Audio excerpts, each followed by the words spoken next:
one cup of coffee. That's all it took to change both their lives. Clara Dawson had spent 6 years in silence, tolerating the cold commands, the public humiliations, and the unspoken rules of power at Harrison Group. She was just a secretary. He was the billionaire CEO, and everyone knew their places. Until one morning, under the fluorescent lights of a glass office tower, she'd had enough. In front of an entire team, Clara did what no one dared to do. She threw her coffee at Daniel Harrison. But what happened next wasn't anger. It wasn't revenge. It was an offer. Work directly with me. 10 days. No walls, no roles, just truth. What would you do if the very person who broke you suddenly invited you to rebuild something greater? This is not just a story about power or love or rebellion. It's about healing in the most unexpected places and what happens when two people drop their armor, even if just for a moment. If this story touches something in you, leave a comment below and let us know what your enough moment looked like. And don't forget to subscribe if you believe in stories that heal more than they hurt. Now, let's begin with a cup of coffee. 6 years of silence, 6 years of biting her tongue. But that morning, Clara Dawson finally said enough with a cup of hot coffee. It wasn't planned. It wasn't like her. But something inside her had cracked. Not loudly, but quietly, like the sound of a porcelain cup breaking in another room. You hear it. You feel it. But you pretend it didn't happen until it's too late to pick up the pieces. It began with a name she had spelled right, pronounced right, triple-checked right yet, still. Daniel Harrison corrected her in front of the board like she was a clueless intern. His voice, sharp as glass, cut through the conference room. It's pronounced Mar-e-nez, not Marnez, Miss Dawson. Silence. 12 pairs of eyes turned to her. He didn't even look up from the screen, didn't notice the way her hands trembled ever so slightly as she nodded. She had known the correct pronunciation. His was the one that was off. But correcting him, that wasn't how things worked at Harrison Group. Clara said nothing. She never did. Until 5 minutes later, when the meeting ended, and the room emptied in a rush of polished shoes and tight-lipped nods. She walked back to her desk in the outer office, small, tucked beside the glass wall of Daniel's towering suite, and reached for the one thing that had always given her a moment's comfort. Coffee. Dark roast. 2 creams. No sugar. She had just made it. Her fingers curled around the warm paper cup. She stared at the closed door. His name etched in silver letters. Daniel Harrison, CEO. 6 years. She stood up. It was as if her body knew before her mind did. The cup was still steaming. Her heels tapped softly against the floor as she walked back toward the door, knocked once, and pushed it open without waiting for a reply. Daniel looked up, finally. His blue-gray eyes, sharp and unreadable, met hers with a flicker of annoyance. Is there something else? Miss Dawson. She didn't answer. She stepped forward slowly. And then, in one clean, quiet motion, she lifted the cup and poured the hot coffee straight onto the front of his perfectly pressed white shirt. The dark liquid spread like a blooming ink stain. A single drop splashed on the edge of his desk, the sound loud in the stunned silence. For a breathless moment, neither of them moved. Daniel stood, his eyes wide. Clara didn't flinch. The silence stretched between them like an invisible thread, and somewhere in the hallway outside, someone gasped. She didn't say anything. She simply set the empty cup down on his desk with deliberate care, adjusted the cuff of her blouse, and turned to leave. Then his voice. Miss Dawson. She stopped, closed the door. Her hand hovered over the handle. She could feel her pulse in her throat, but she did as he asked. When she turned back to face him, Daniel was removing his suit jacket, slowly, methodically. The coffee had soaked through the fabric, but he didn't seem to notice, or maybe he didn't care. He tossed the jacket over the back of a leather chair, revealing the crisp lines of his dress shirt, now stained with coffee down one side. "You've worked here 6 years," he said, his voice calm. "Never once raised your voice, never once missed a deadline. And today, you threw coffee at me." Clara stood her ground. "Yes," she said simply. To her surprise, the corner of his mouth twitched. A smile, a smirk. She couldn't tell. He sat down. 10 days, he said. She blinked. What? 10 days? You work directly with me. No buffers, no assistants, no email chains. You sit in this office, at this desk. Everything I do, you see. Every call, every deal, every decision. He leaned forward slightly, folding his hands. If you survive 10 days, you walk away with whatever you want. Letter of recommendation, position elsewhere, a clean exit. If not, then we both agree this ends. No drama. Clara stared at him, unsure if this was some twisted punishment or something else entirely. Why, she asked. Because you're the first person in 6 years who's had the nerve to tell me I'm wrong without saying a word. His gaze held hers, steady, unreadable. I want to see what else you've been holding back. The room felt too warm. Her heart thudded beneath her blouse. She wasn't sure if it was fear or something else entirely. I'll think about it, she said. You have until tomorrow morning, he replied. 5 a.m. And just like that, the meeting was over. She stepped out of the office, closed the door gently behind her, and stood still for a long moment. Her hands were shaking now. The adrenaline had worn off, leaving only a hum of disbelief and confusion. What had she just done? What had he just done? The hallway was quiet again. Her desk waited patiently, the screen still glowing with unread emails and spreadsheets. Routine beckoned, but something had shifted, and in her chest, where resignation used to live, something unfamiliar was stirring. Clara Dawson had finally spoken. Now, she had 10 days to decide what that meant. The first thing Clara heard that morning wasn't her alarm. It was the fear knocking inside her chest. It was still dark outside when she slipped out of bed. The old hardwood floors in her apartment creaked under her bare feet, and the cold air stung her skin like a quiet warning. She moved slowly, brushing her hair into a tight bun, buttoning her blouse with fingers that trembled more than she wanted to admit. 5 a.m. He had said it without flinching. And she had agreed. Her hands wrapped tightly around a thermal coffee mug, this one for herself this time. Not him, and she stepped out into the sleeping city. The streets were empty, the sky still a shade of navy that whispered the night wasn't ready to let go.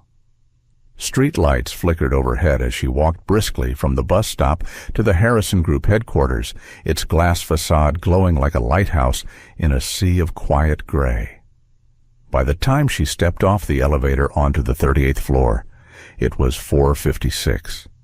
The office was eerily silent, not the usual hush of early mornings, but a deeper kind of quiet like being inside a church before anyone arrives for prayer.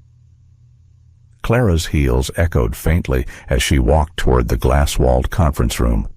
Inside, Daniel was already there, sleeves rolled up, eyes fixed on a wall of monitors glowing with numbers and charts. He didn't turn to greet her. She paused just long enough to draw a breath, then opened the door. "Have a seat," he said. A thick stack of papers sat neatly on the table in front of one chair.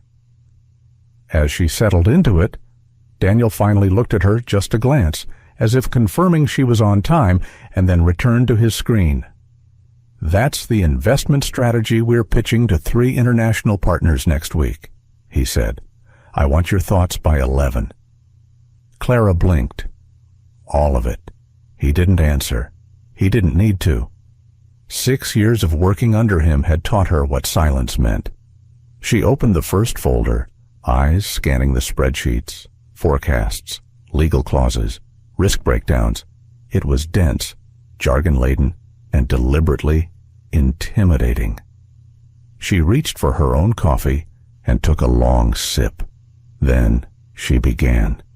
The hours passed in a blur. The world outside slowly lit up, but inside that glass room, it still felt like night.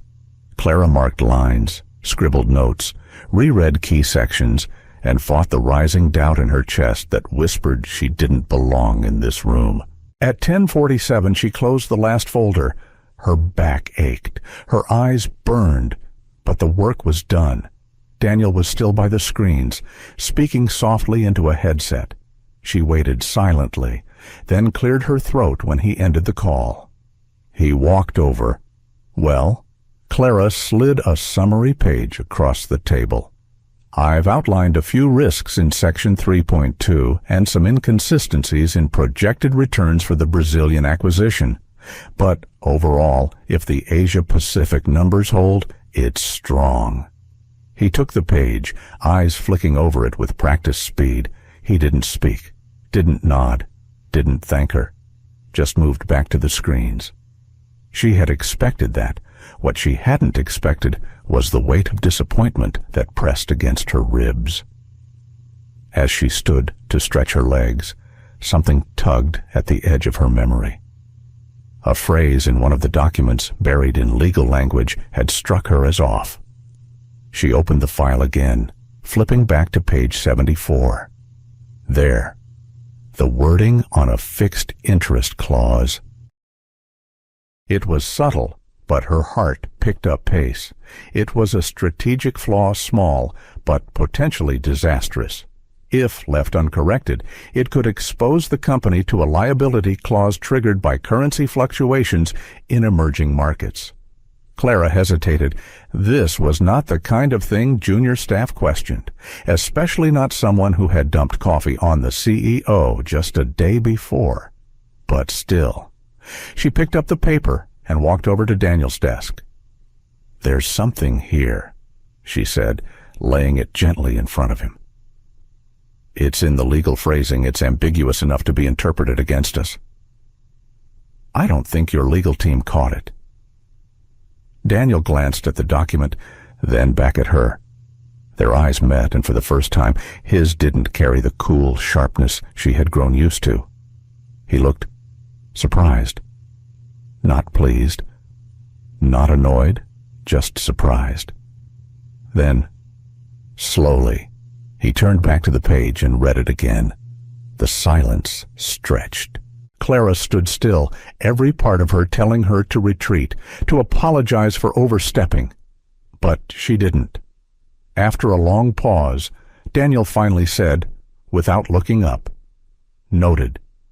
It wasn't a thank you, but it wasn't dismissal either.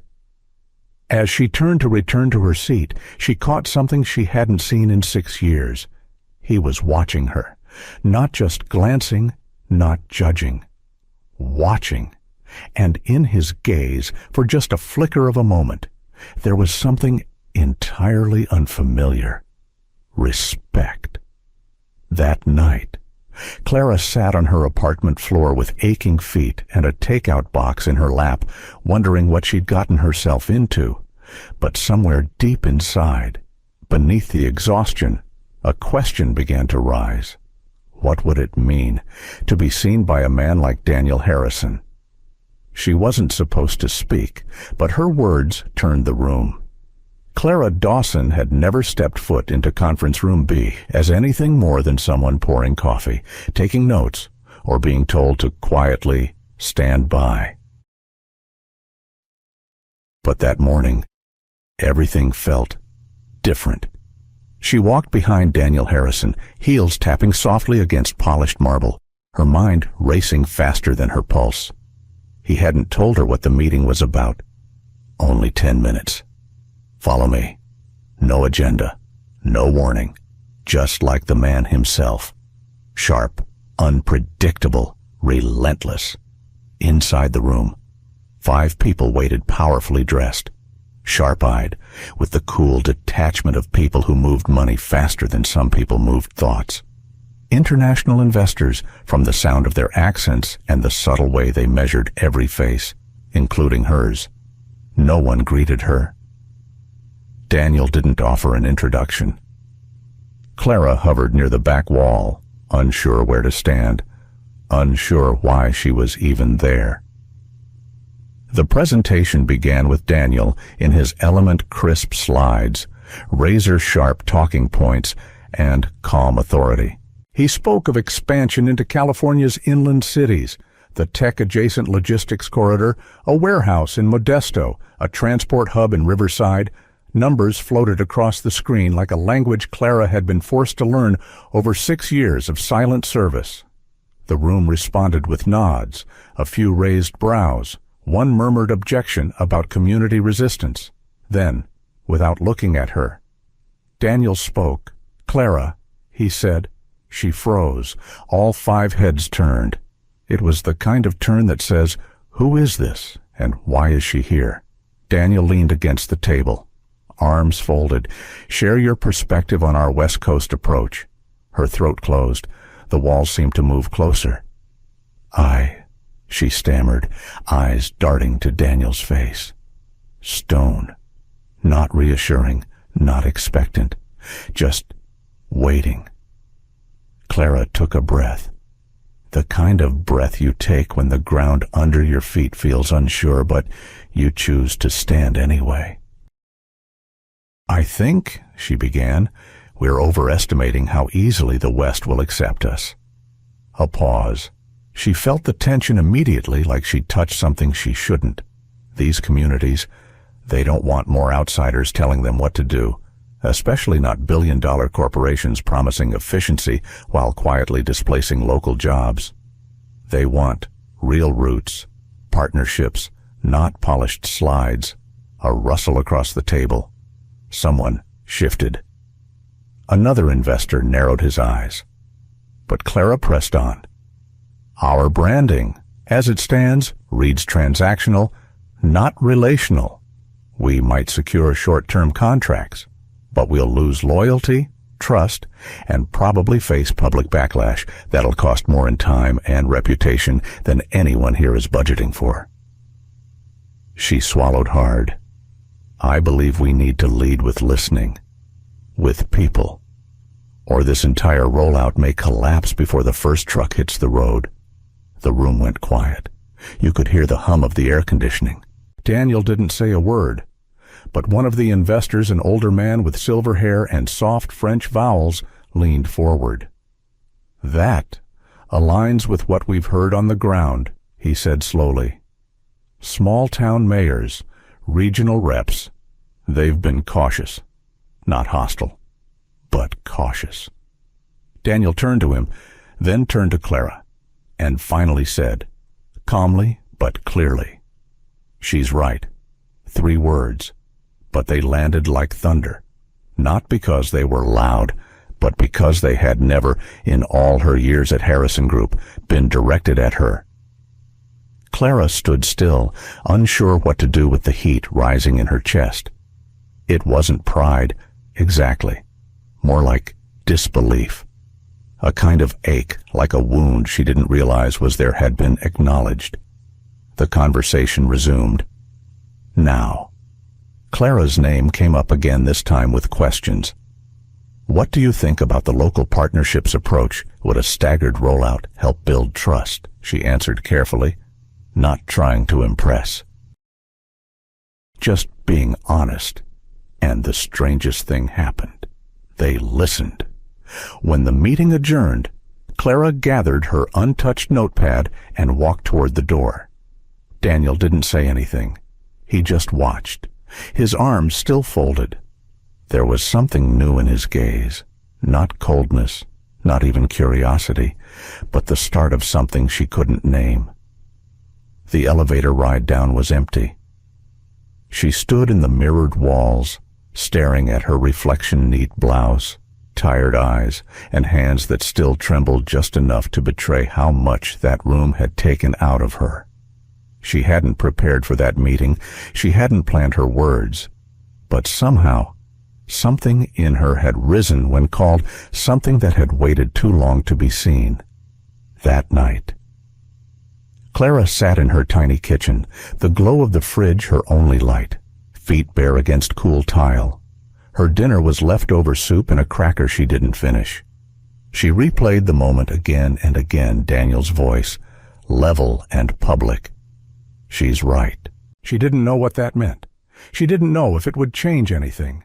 But deep down, she felt it had already begun. The next morning, Clara would receive an email with a calendar invite one-on-one strategy session. 6:30 a.m., conference room A. Just you and me. She stared at the subject line, her hands hovering over the keyboard. Was this her punishment or her breakthrough? Some truths are spoken, others echo in silence. There was something different in the air that morning. Something brittle, like glass stretched too thin. Clara arrived early, as requested. Not by much, just 10 minutes before 6:30, but enough to see Daniel already at his desk, staring at his phone like it had offended him. She knocked lightly, unsure if he noticed her. Then she heard it his voice. Not the clipped, commanding tone he used in boardrooms. This one was colder, detached. Yes, Mother. I told you not to call me during working hours. A pause. Then, sharper. No. I don't care about the fundraiser. I haven't attended in 10 years, and that's not about to change. Another pause. His fingers drummed against the desk, slow and irritated. I'm not pretending. I'm working, like always. A final silence. Then, tell Charles. I said good luck, goodbye. He ended the call with a flick of his thumb and exhaled, without noticing she was already standing there, hands loosely folded, eyes downcast out of habit. When he did look up, his expression was unreadable. Ready to head out, he asked. Clara nodded, no mention of the phone call, no explanation. Just the same, Daniel buttoned up, composed, and emotionally distant as ever. They drove out of the city in one of the company's sedans, sleek, silver, and far too quiet. The trip was meant to be a site visit for a new satellite office being built just north of town. But to Clara, it felt like a drive into someone else's world, far from the glass towers, the power plays, and the carefully scripted meetings. For a long while, the only sound was the hum of the engine and the soft hiss of tires against highway asphalt. Clara stared out the window at rolling fields and aging barns that reminded her of somewhere else, somewhere she used to be before ambition crowded out her dreams. Do you always talk to your mother like that? She asked, surprising even herself. Daniel didn't take his eyes off the road, but his hands gripped the steering wheel a little tighter. We have history, he said simply. Clara didn't push, but the silence that followed wasn't comfortable. It was thick, personal. She shifted in her seat, tugging her coat tighter across her chest, even though the car wasn't cold. It was Daniel who finally broke the silence. What did you want to be before you ended up in a corner office typing someone else's emails? Clara blinked at him. He didn't smirk. He wasn't teasing. He was asking. She looked down at her hands, folded neatly in her lap. A painter, she said. Oil, charcoal, whatever I could get my hands on. Really? She nodded. I even had a scholarship, art school upstate. But, she trailed off. Daniel waited. But life happens. My dad passed. My mom got sick. The bills didn't pay themselves, and art supplies don't come cheap. So I got a job, then another, then here I am. He was quiet for a long moment. Then, do you still paint? Clara smiled softly. No. Haven't picked up a brush in years. She didn't add, because I didn't think anyone cared, because it started to feel silly, because I forgot why I loved it. But Daniel seemed to hear all of that anyway. The car slowed as they turned onto a gravel path leading to a partially built office complex. The skeleton of the structure stood against the overcast sky, bare beams, exposed concrete, and the beginnings of what would one day be more polished glass and steel. As they stepped out, Clara glanced at him. For a second, she saw not the CEO, not the cold man from the phone call, but something else.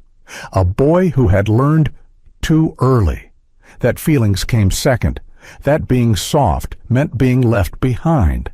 They spent the next hour walking the site. Daniel spoke with contractors, asked questions Clara didn't understand, and occasionally glanced her way, as if checking whether she was still beside him. And she was, even when he said little. Even when his face gave nothing away, she didn't need him to explain anymore. Sometimes, the way people stayed silent told you more than any words could. On the drive back, the sky grew heavier with low-hanging clouds, but Clara felt lighter. For the first time, she didn't feel small in Daniel's presence. She felt curious. Not about his business, but about him. That evening, Clara stood in front of her closet, brushing dust off a wooden case she hadn't opened in years. Inside were tubes of dried paint, a worn sketchbook, and one brush she hadn't had the heart to throw away. Something had shifted, not just in her, but in him too, and neither of them quite knew what to do with it. She'd always thought he was heartless. That night, she saw his heart bleeding quietly. By Friday evening, Clara's body felt like it belonged to someone else. Her legs ached from standing too long in boardrooms. Her eyes burned from screen light and insufficient sleep. Her mind, once sharp, always quick, now struggled to follow conversations that used to be second nature. She had kept up with Daniel Harrison for 5 days. Barely. It wasn't just the pace he set, it was the relentlessness of it. Every morning began before dawn, every evening ended after midnight. Even meals were taken at his desk, between calls, meetings, and terse instructions that allowed no room for breath. And still he didn't stop. The first article appeared online just before sunset. Clara caught it on her phone while waiting for Daniel outside the private elevator. Inside, Harrison Group high profits. Higher pressure. There was a photo of the building they worked in, gleaming, modern, heartless. And a quote from an unnamed employee. "It's like we're machines. You don't matter unless you break, and even then, you're replaced." Clara read the line twice, and she didn't know whether to defend the man she worked for or agree with the people walking away from him. Daniel didn't mention the article when he stepped into the elevator. He just looked quieter than usual. As the floors passed behind them, Clara studied his reflection in the mirrored walls. His face looked pale under the artificial light.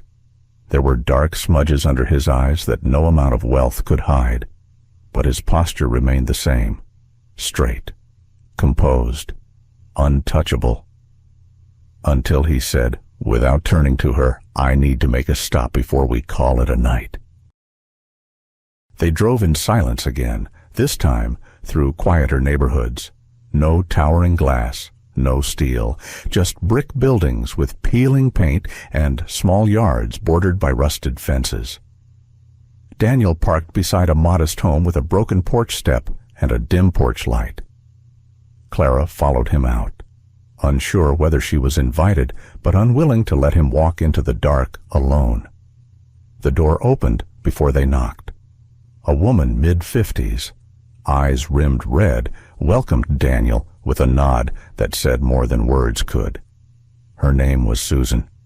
Her husband, George, had worked at Harrison Group for over 20 years until a fall in the shipping warehouse ended everything. Clara remembered hearing about it months ago, a brief email update, a new hire announcement weeks later. Life had moved on, but apparently not for Daniel. He sat beside George's hospital bed now in their living room. Clara stood quietly in the doorway as Daniel adjusted the blanket covering the man's legs and asked how the physical therapy was going.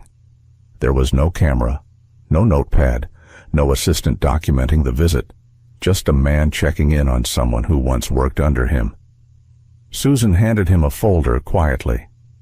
Medical bills, Clara guessed. Daniel nodded, took the folder without reading it, and set it in his coat pocket. "We'll take care of it," he said simply. No grand gesture, no press release, just a promise. On the ride back, Clara finally found the words. "You do things like this often." Daniel didn't answer. She tried again. "That family? They didn't seem surprised to see you." Still nothing. "Finally?" she asked, more gently this time. "Why hide it?" His eyes remained fixed on the road. "It's not hiding," he said after a long silence. "It's just not for show. But people think you're—" She hesitated, searching for a word that wouldn't sound cruel. Daniel gave a soft, bitter laugh. "I know what people think, but you're not that man," Clara whispered. "I saw tonight. You care." He turned to glance at her, just for a second, and in that one look, brief and unguarded, she saw something that looked very much like pain. They pulled into the company garage without another word. Daniel shut off the engine, but didn't get out immediately. His hands rested on the steering wheel. Clara waited, unsure if she should speak again, so she asked the one question still lingering. "Why not let people know the good you do?" Daniel exhaled slowly, then shook his head, and said nothing.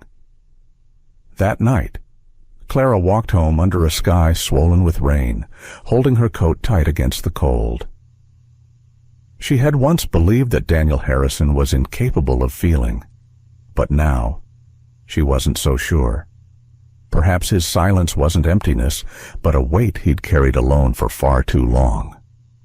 Office whispers are louder than screams when you're the target. It began like most office gossip does, small, slippery, and half-joking.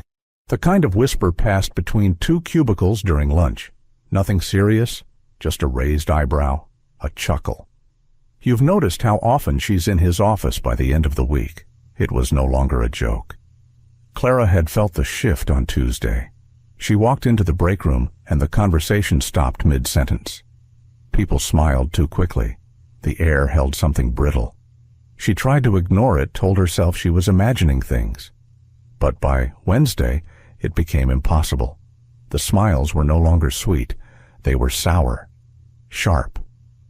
And when she passed by two junior managers near the elevator, one of them muttered just loud enough for her to hear, "Guess it pays to be close to the boss." It wasn't just the glances, the giggles behind half-closed doors, or the passive-aggressive jokes.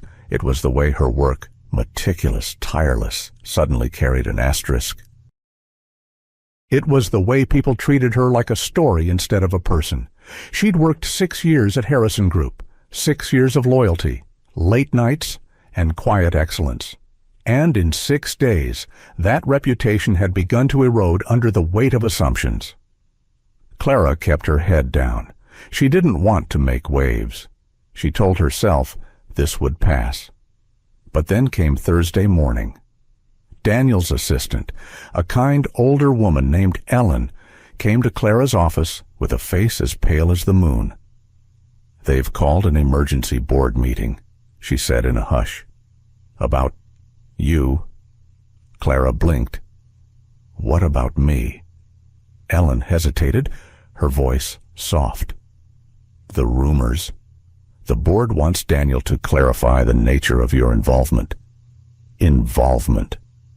What an ugly, clinical word. It sounded like a scandal, not a secretary doing her job. Clara's palms went cold, but beneath the shock came something deeper, something closer to humiliation. This was the cost of being seen, not as an assistant, not as background, but as someone standing beside the most powerful man in the company. She had broken a rule she didn't even know existed. Don't get too close to power unless you're already part of it. And now she was paying the price. The boardroom glass walls were as clear as ever. She saw Daniel standing at the head of the table, arms crossed. Several men and women in suits surrounded him, papers in hand, voices raised just enough to carry tension, but not content. She stood by the elevator watching, waiting for something, for him to say it wasn't true, for him to defend her, for him to acknowledge that she had earned her place at his side, not with charm, but with courage, not with favors, but with insight. But he didn't say anything, not that she could hear, not that anyone else could repeat. No public declaration, no quiet reassurance, no look her way through the glass. Just a man, calm and composed, saying exactly what was required and only what was required. That afternoon, Clara returned to her office. The door closed behind her with a final-sounding click. She looked at the desk she had once organized so precisely, the notebooks in neat stacks, the pens she refilled weekly, the framed photo of her late grandmother who used to tell her, "Be proud of how you earn your living," and she couldn't breathe. Her reputation was unraveling, and the only person who could have stopped it had chosen silence. She opened the bottom drawer and pulled out a small cardboard box. It had been folded flat for years, just in case. Clara began to pack, not out of drama, but out of dignity. Each item her favorite coffee mug, the notebook with paint splatters from her college days, the small wind-up clock her father had given her, felt like a piece of herself. She was placing her story back into a box, unsure of where it would go next. She didn't write a letter of resignation. She didn't send a final email. She just zipped up her coat, picked up the box, and walked through the hallways she had once felt proud to belong to. And there he was, Daniel Harrison, standing behind his glass wall, watching. Their eyes met for only a second. He didn't nod. He didn't raise a hand. He didn't stop her. And that, more than anything, broke her. Outside, the cold wind slapped her cheeks. Clara walked into the streetlights with the kind of silence that comes only after betrayal. Not betrayal by a villain, but by someone you had quietly begun to trust. Behind her, Harrison Group loomed like a monument to control and detachment, but Clara didn't look back, not even once. Because if she did, she wasn't sure she could keep walking. Sometimes, love looks like silence. Other times, it hides in the words unsent. 3 days had passed since Clara walked away from Harrison Group. 3 quiet, aching days. No phone calls, no messages, no explanations. Seattle's late autumn sky hung heavy outside her apartment window. Rain tapped against the glass like a clock she couldn't stop. She hadn't unpacked the box she brought home, her old mug, the clock from her father, the pens. They sat in the corner, like orphans, waiting for a future that had shifted course. She didn't cry, not anymore. The first night had drained those tears. The second night left only silence. And the third, it brought an email. It arrived in the early morning, buried between grocery coupons and subscription updates. Sender anonymous. Source a Proton mail. Com. Subject you deserve to know. Clara stared at it for several seconds before clicking. Inside was a short note and a PDF attachment. Ms. Dawson, you don't know me, but I'm a journalist following the internal politics at Harrison Group. You've become the center of something much bigger than you realize. I thought you should see this before it disappears." He tried. In his own way. A friend. Beneath the message was a document titled Draft Letter to Board V6 PDF. Clara's hands trembled as she opened it. It wasn't long, barely 2 pages, but it held more honesty than anything she'd ever heard Daniel say aloud.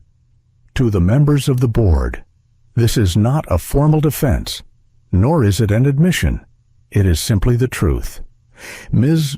Clara Dawson has been nothing but professional, insightful, and invaluable to this company. Her recent presence by my side was not born of favoritism nor convenience, but of merit. She has challenged me in ways no executive ever dared, and Harrison Group has been better for it. If there are whispers, let them whisper. But understand this, she has earned every seat at every table she's entered.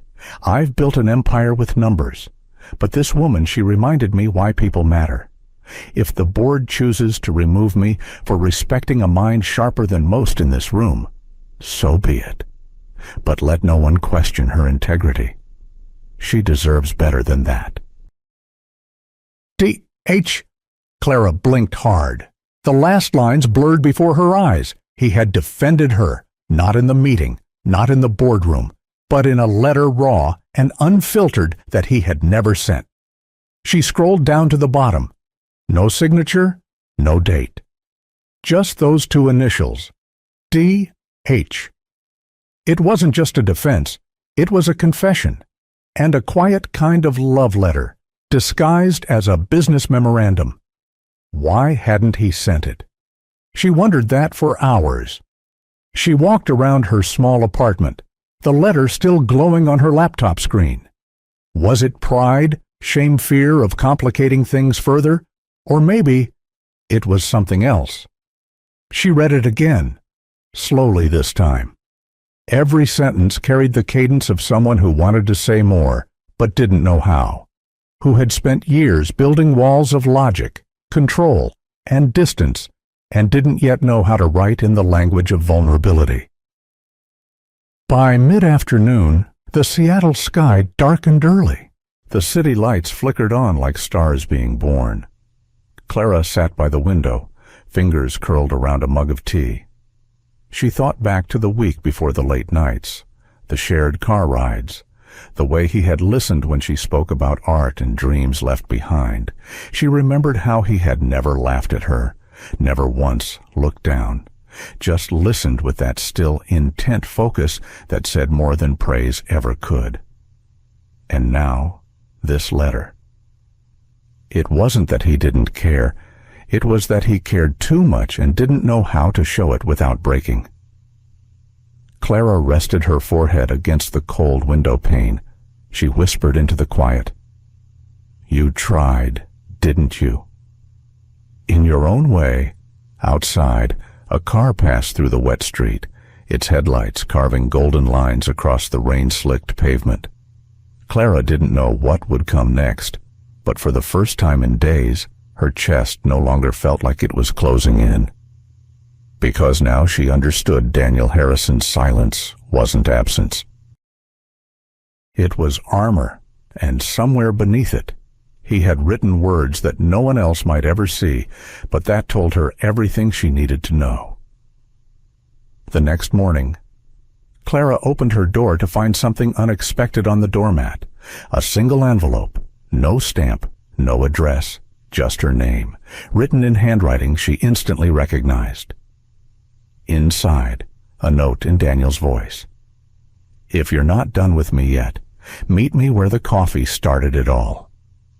3 knocks. That's all it took to reopen a door she thought was closed forever. The apartment was quiet, save for the soft shuffling of boxes and the hum of the heater clicking on and off in the background. Clara knelt on the living room floor, sorting through files she hadn't touched in years, some from her time in college, others from her first administrative job before Harrison Group had swallowed 6 years of her life. A part of her thought about moving. Not far. Just somewhere new, somewhere that didn't hold echoes of elevator doors and boardrooms.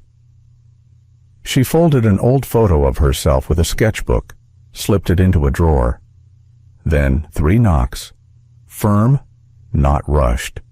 Measured. Clara froze. She wasn't expecting anyone. It wasn't the building manager he always buzzed, and it was too early for deliveries. She stood, heart suddenly racing, and walked to the door. There was no mistaking the silhouette behind the frosted glass. She opened it slowly. There he stood, Daniel Harrison, in a dark wool coat, damp at the shoulders from the drizzle outside. No security, no assistant, no polished corporate armor, just a man, with tired eyes and something unspoken resting in the crease of his brow. Clara didn't say a word. He spoke first. "I'm not here as the CEO. I'm here as a man who knows he was wrong."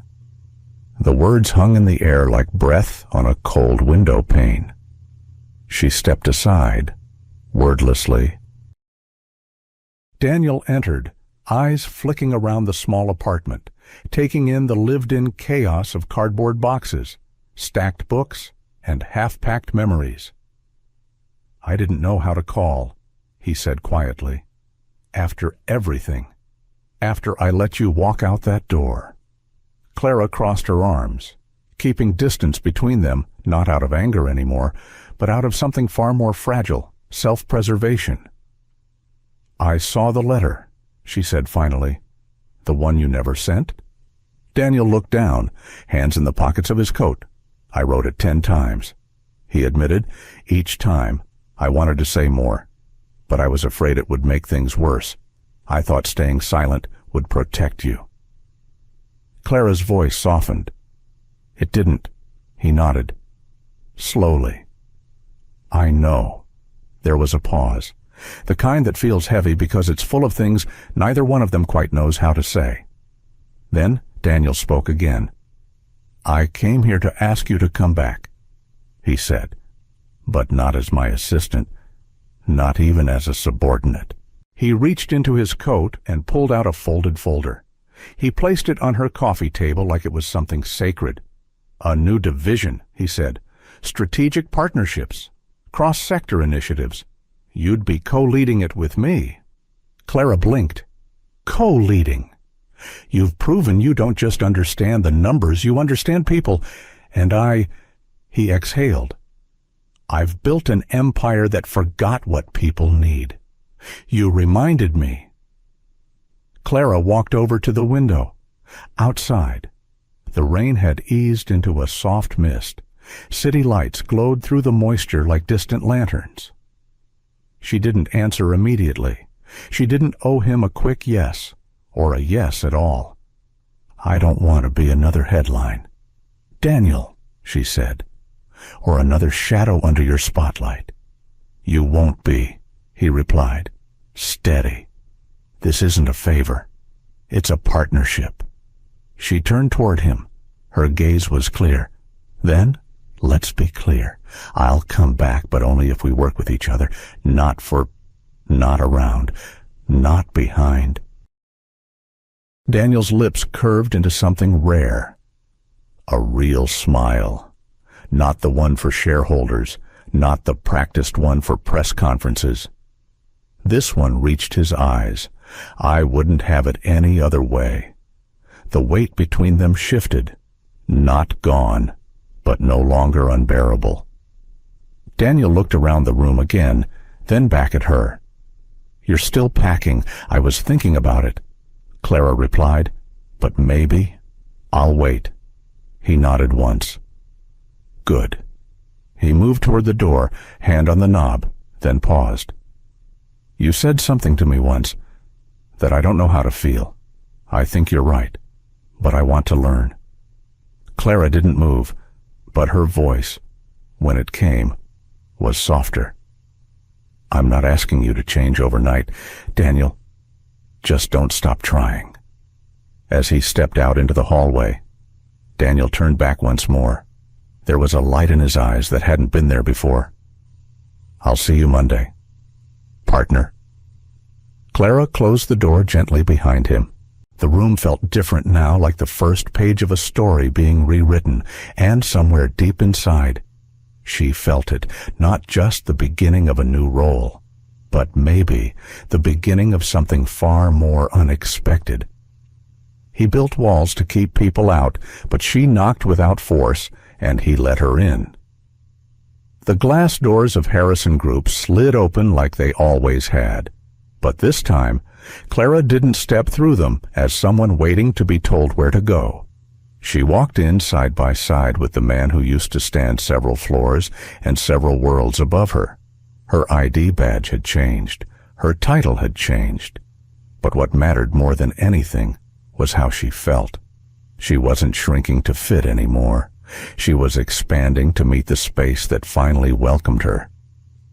In the weeks since that knock on her apartment door, things had shifted not overnight, but quietly, like morning light easing into a dark room. Daniel and Clara worked together now, not in hierarchy, in rhythm. They sat side by side in meetings, debated ideas, challenged one another not with fear, but respect. Sometimes their words clashed, but not their intentions. More than once, a department head had paused mid-report, eyes flicking between them, sensing something new, not just structural, but human. There was laughter, too, soft and rare, but real. And for Daniel, that was saying a lot. One afternoon, Clara found herself alone in the shared office space they now used. She was reviewing a regional partnership proposal when Daniel walked in, holding 2 coffee cups, one in each hand. "Still take it black?" he asked. Clara looked up, surprised. "You remember," Daniel smiled. "Some details stay with you, even when they shouldn't." They sat down together, steam rising between them. That day, the work talk didn't last long. Instead, for the first time, Clara asked something she'd long wondered but never dared to voice. "Daniel, did your mother ever see all of this?" She gestured around the modern office, the skyline outside. Daniel grew quiet. Then, with a nod, he replied, "She saw the beginnings of it. She passed when I was 23, right before our first acquisition.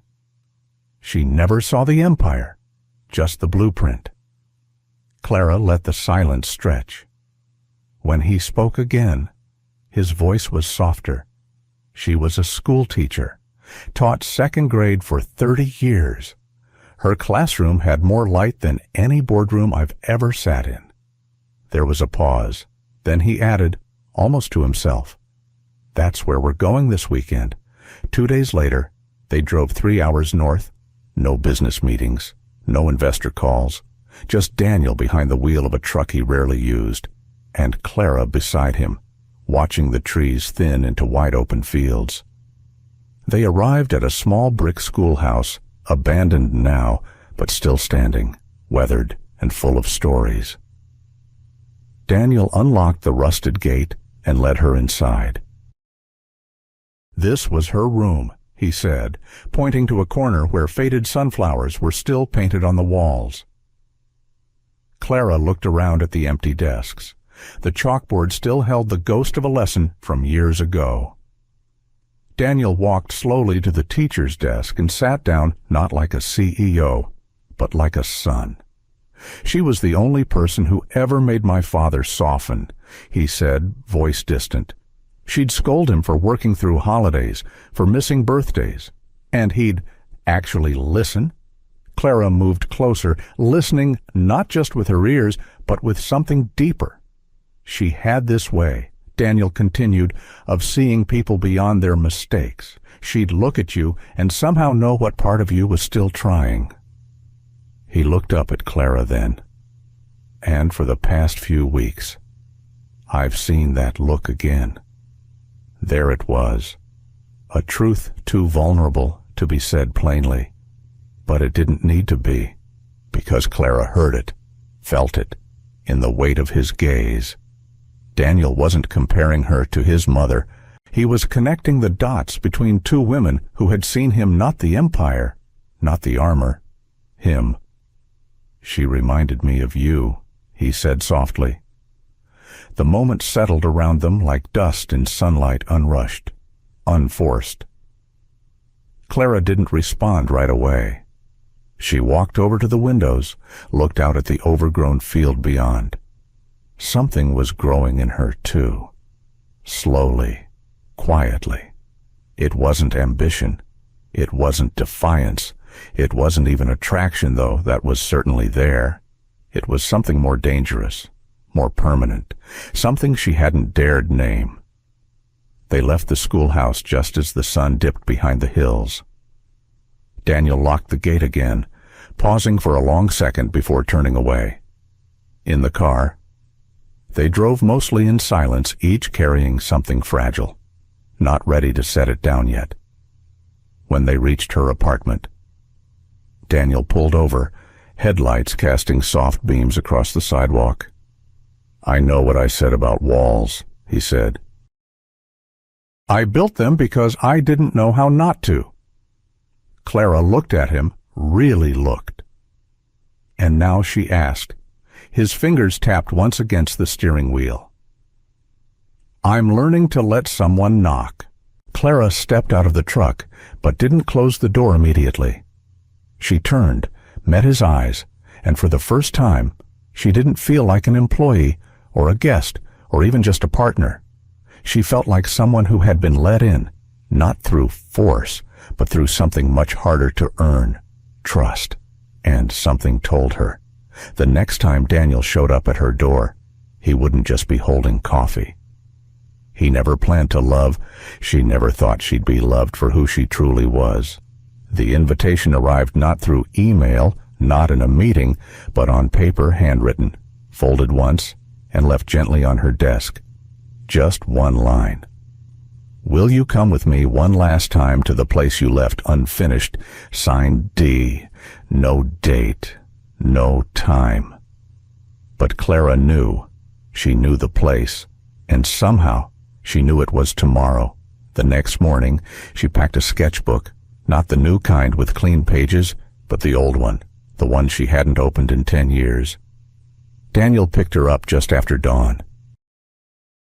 He didn't wear a suit, just jeans, a sweater, and a softness in his eyes she hadn't seen, not like this.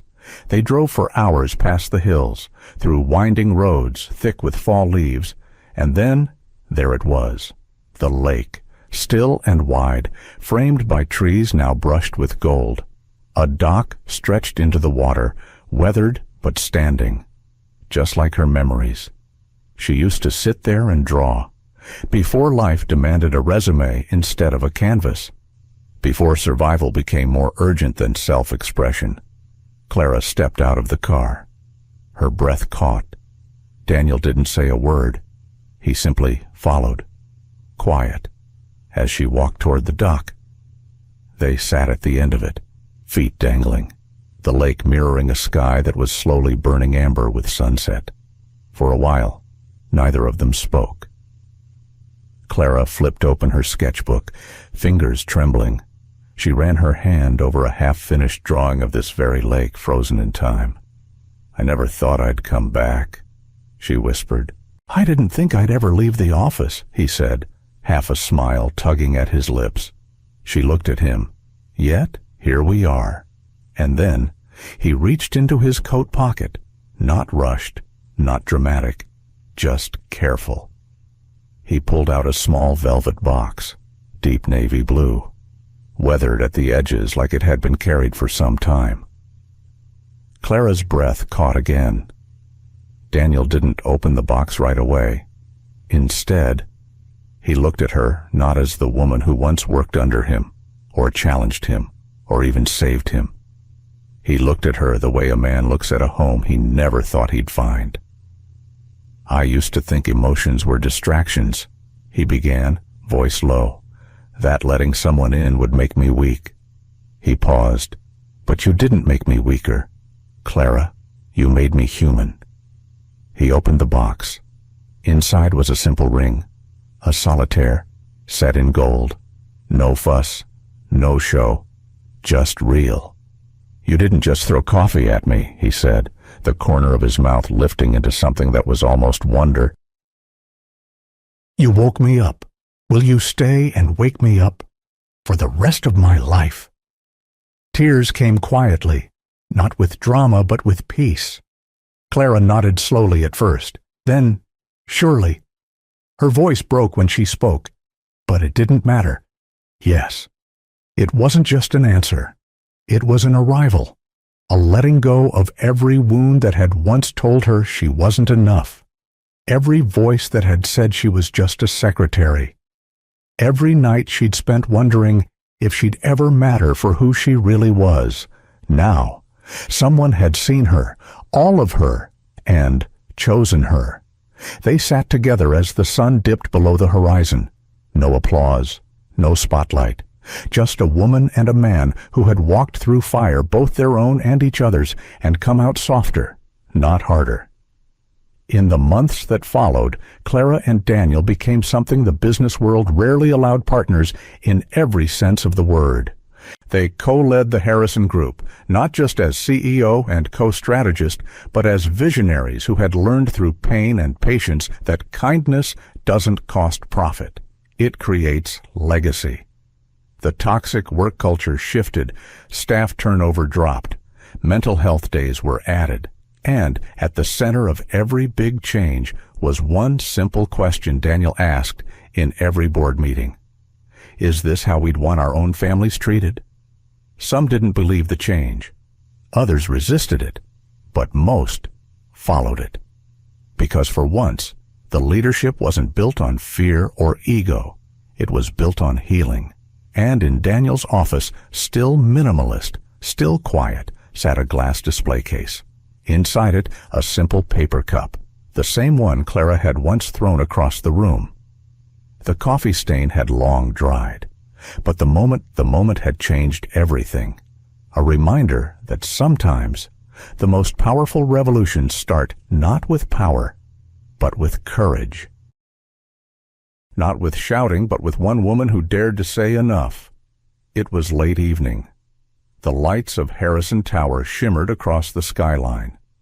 Daniel stepped out onto the balcony, a soft breeze catching his shirt. Clara joined him, her hand sliding easily into his. They looked out not at the empire they had built, but at the world they were still trying to change, side by side, still waking each other up. Sometimes change begins not with a grand plan, but with one small, honest act of courage. Clara Dawson didn't set out to challenge a billionaire or rewrite her future. She simply reached a point where silence was no longer strength. It was self-betrayal. In that one moment, coffee in hand, she chose to reclaim her voice. And what followed wasn't the end, but a new beginning. This story reminds us that it's never too late to speak up, to set boundaries, or to demand respect no matter how long we've stayed quiet. Even in a world that seems too powerful to challenge, one act of honesty can ripple into transformation. And perhaps, like Clara and Daniel, we all carry wounds hidden behind our roles. When we drop the masks and meet each other with truth, we don't just change our relationships, we change ourselves. So if you've been holding your voice back, waiting for the right time, maybe that time is now, because healing doesn't always begin in softness. Sometimes it starts with a spilled cup of coffee. Thank you for spending your precious time with Clara's story. If this journey touched your heart, gave you hope, or simply made you feel a little less alone, please consider liking, sharing, and subscribing to our channel. Every click helps us bring more heartfelt stories to life. And if you have a story of your own, we'd love to hear it in the comments. Until next time, take care and keep shining.